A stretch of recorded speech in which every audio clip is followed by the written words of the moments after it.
Hello, Indiana. This is your weekly IUP-TV news broadcast from Davis Hall. My name is Ryan Malone. And my name is Kayla Ensko. Today we will deliver you stories that are relevant to IUP and the Indiana community. Let's start with the local news. Indiana is ready to kick off its A Wonderful Life Festival this Friday. Preparation is underway, with a 32-foot tree set up in IRMC Park. The opening festival and holiday parade involves 90 students and staff at Indiana Technology Center. Community members will gather at Philadelphia Street. The festivities have been held in Indiana for the last 20 years. The festival starts this weekend to December 15th. IUP football is set to open up their playoff run this Friday, November 22nd at George P. Miller Stadium against Shepherd. This is IUP's 19th trip to the NCAA Division II playoffs, including the 5th meeting against Shepherd. IUP has only defeated Shepherd once before in a 2012 playoff matchup, also at Miller Stadium. Should IUP win against Shepherd, IUP will get a rematch with Slippery Rock following a 45-42 loss earlier this season. Tickets are on sale at the KCAC box office or online.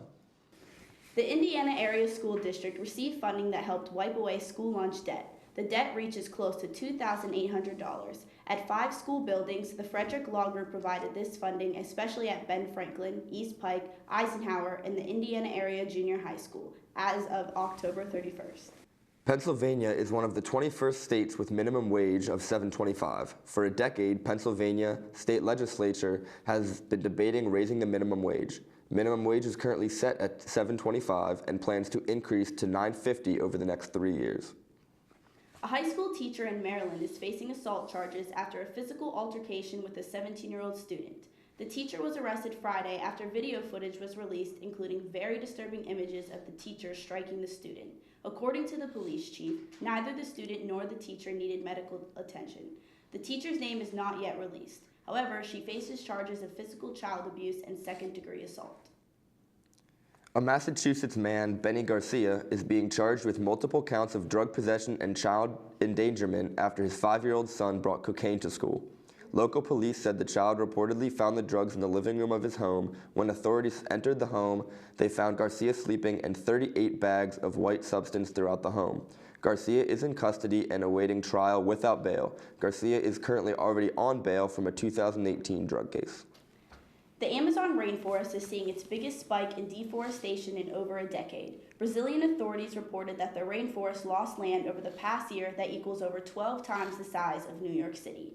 Data was released revealing that 3,769 square miles of rainforest were lost, which marks the largest loss since 2008. Compared to the previous year, the INPE recorded nearly a 30% spike in deforestation. Google is set to buy Fitbit for a whopping $2.1 billion. Upon purchasing the company, Google pledged to protect the user's fitness records and health data. Some people may be excited about Google's purchase, although many current Fitbit users are nervous that they don't trust Google to actually protect their data. Fitbit has 28 million users and have sold more than 100 million devices worldwide. Fitbit has also promised their users that they will not change their privacy guidelines. Technology is reaching part of the globe it never has before and potentially saving lives along the way. In Bangladesh's isolated islands, the closest hospital is an hour away by boat. In fact, the medical help in these parts of Bangladesh is 0 to none and really affects the quality of life. Recently, the residents of these isolated islands have gained access to doctors on their island through Skype video calls. The Skype calls have only been active for a couple weeks. However, the people of these islands are already extremely happy to receive medical support through this new island technology.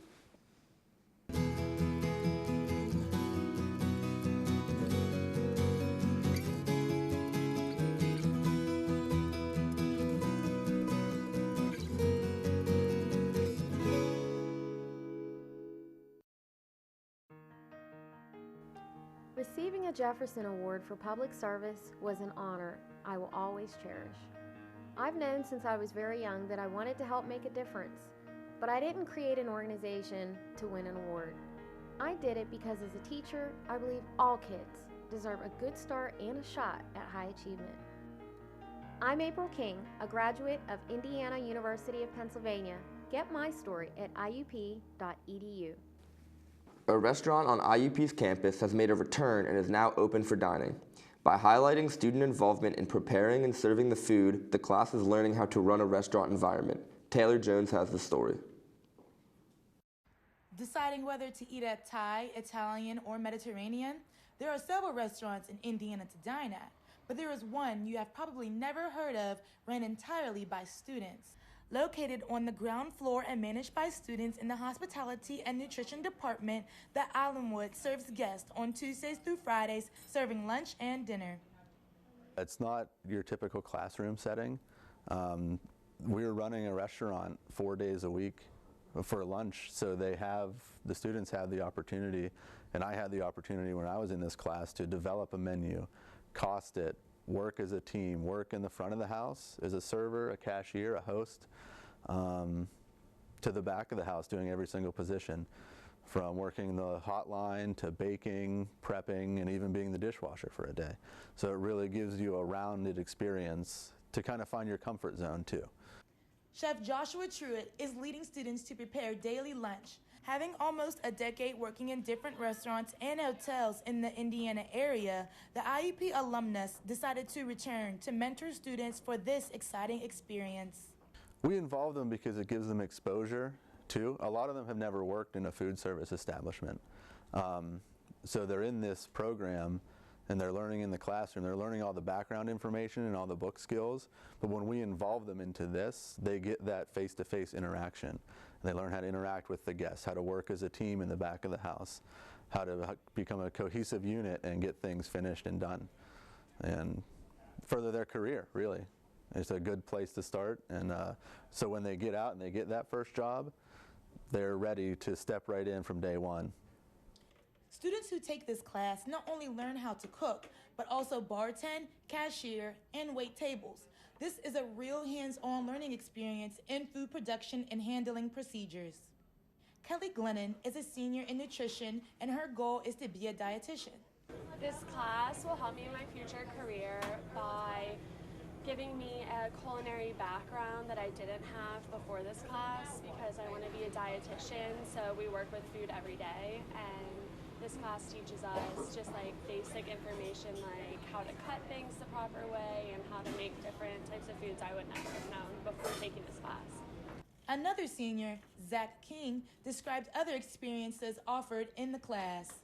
This class helps learn the ins and outs of the restaurant business, both front of the house and back of the house, which is useful because a lot of people don't seem to work both, but working every single job at least once really helps.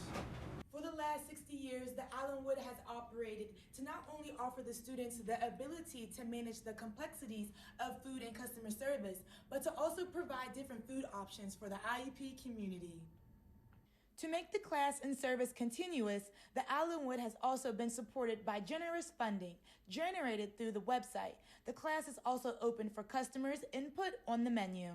Students were involved in every menu up to this point. This current week, the Native American menu, we partnered with the Native American Awareness Council on campus and developed this menu with them in partnership with that for Native American Awareness Month.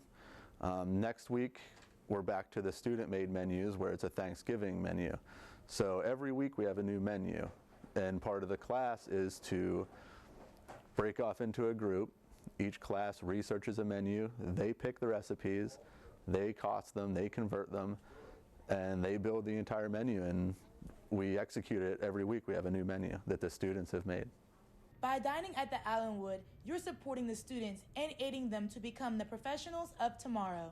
This is Taylor Jones reporting for IUP-TV News. Thanksgiving is approaching. Students will be on their way home this weekend to celebrate the holiday with their family. Our reporter, Aiden Shaw, takes a look at some traditions students have at home and on campus. Thanksgiving gives each person a chance to reconnect with their family. What I'm doing when I get home is basically I'm going to my aunt's house after I drop off two of my friends and visiting her for a bit. And then she's going to help me prepare something for my family for Thanksgiving. Many of the students rely on the university for their transportation home. Once they get home, the festivities can begin. I am 5 hours away from my home currently, so it's going to be a 5-hour drive going back. The students get a week-long break just before finals start. A tradition me and my family have, well, to be honest, this is more of a newer tradition. We've started a couple of years ago. We have like a pie contest.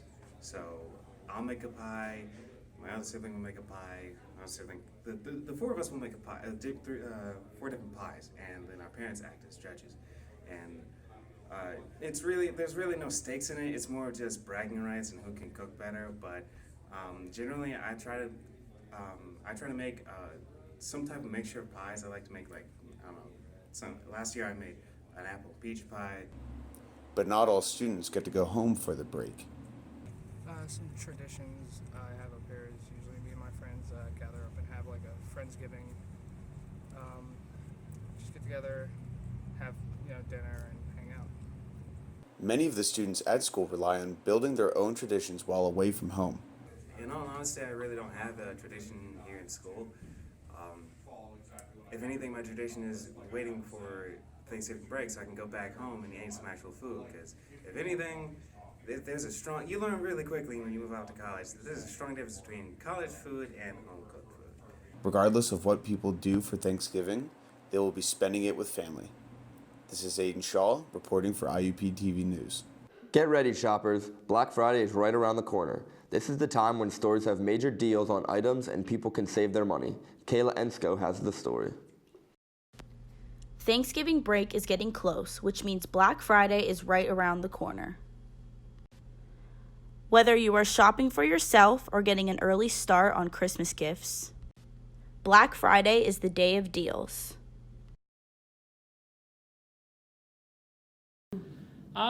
Well, I normally go shopping for things like new TVs. It's pretty crowded. I don't really like it being that crowded. I'm not a really big people person, but I'll go shopping every now and then. Even though Indiana is a small town, the Indiana Mall gets plenty of business on Black Friday. So, I have experiences in both working in retail and coming here, and it was pretty busy in my opinion. I mean, yeah. This occasion changed the last few years with people wanting to online shop on Cyber Monday as opposed to the madness of Black Friday. This is Kayla Ensko for IUP-TV News. Music lovers gathered last week for an event at the Artist Hand. This event was for people to socialize and share common interest in music. Our reporter Kyler Himes covered the story. Every year in the mid-fall semester, WIUP-FM presents Unplugged at the Artist's Hand Gallery and Espresso Bar. This year, the event was on November 14th and gave attendees a chance to unwind, enjoy hot caffeinated beverages, and listen to live music performed by Indiana locals and students. Coming out here and hearing some local artists singing their songs, learn some of the original songs, hearing people just simply do what they do best, you know? The name Unplugged comes from the nature of the music at the event. Just to see me. The dogs are hungry in search of fresh meat. Musicians played acoustic music for a chill crowd on an intimate level. I had a new band situation thing, and I really wanted to sing live, and I didn't get to do Unplugged last year because I went to a concert in Pittsburgh. So I was like, oh, we're going to do it this time.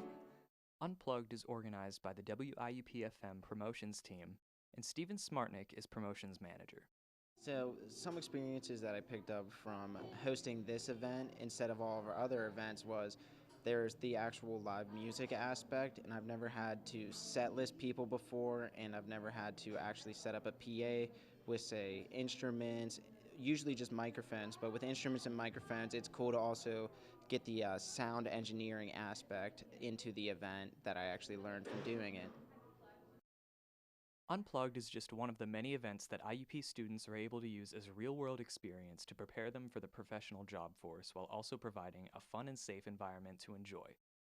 This is Kyler Himes reporting for IUP-TV News. It's basketball season. Our reporter Malik Miller, who is on the team, interviewed a few athletes on their thoughts of what it's like to be on the team. The IUP men's basketball team has been a successful program over many years under head coach Joe Lombardi and has had many great seasons. Today we will get to know about the impact the game of basketball has had on some of these student athletes and get an idea of what it has done for them in life. First we have Anthony White.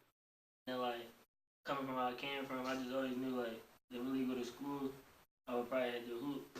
And that's that's what I did growing up, and that's like how it really like got me to where I'm at. It helped me get through school. It helped me even come to school. So like that's really what the game did for me. And then like once I got here, just the connections, it got me like. Without basketball, I would have never known like half the people I probably knew.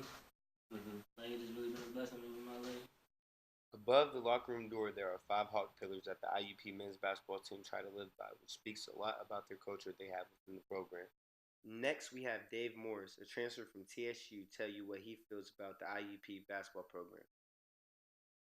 The big difference is like you can tell that it's like a real loving program. The fans come out, it's a nice town, everybody come out and show love to the team.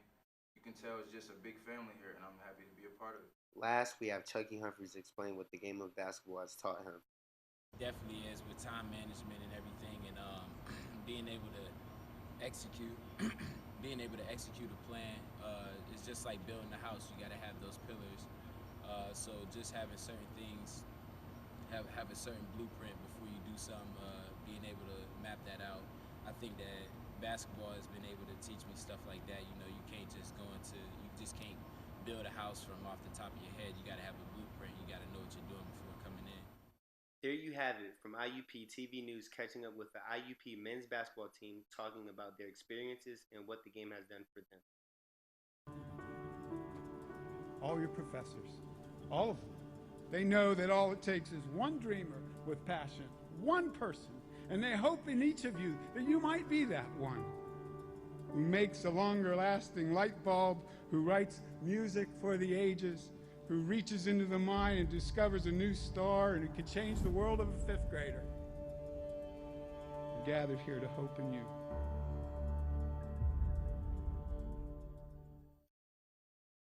I fell in love with the campus, with the people, with my IUP life.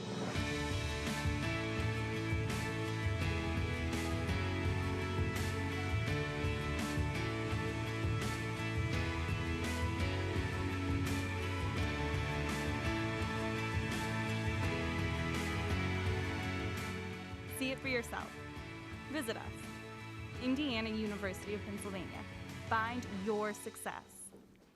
IUP's Thanksgiving break buses will depart for Allentown, Harrisburg, Philadelphia, and King of Prussia on Friday, November 22nd at 3 p.m. in the Hub parking lot. If you haven't already, purchase your tickets in person at the KCAC box office for $95.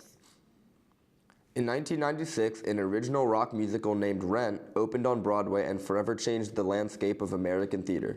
Rent is on their 20th anniversary tour and will be performing at IUP's Fisher Auditorium this Thursday, November 21st.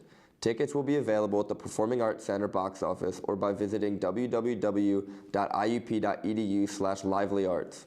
Tickets are priced at $48 for regular admission, $42 for seniors and military, and $24 for students and children. The men's basketball team will be playing against Bloomsburg on Saturday, November 23rd at the KCAC. Make sure you come out and support your team. Well, that's all the time that we have for this week's broadcast. Be sure to check in with us next week for all new stories. Reporting for IUP-TV, my name is Ryan Malone. And my name is Kayla Ensko. We'll see you next week, Indiana.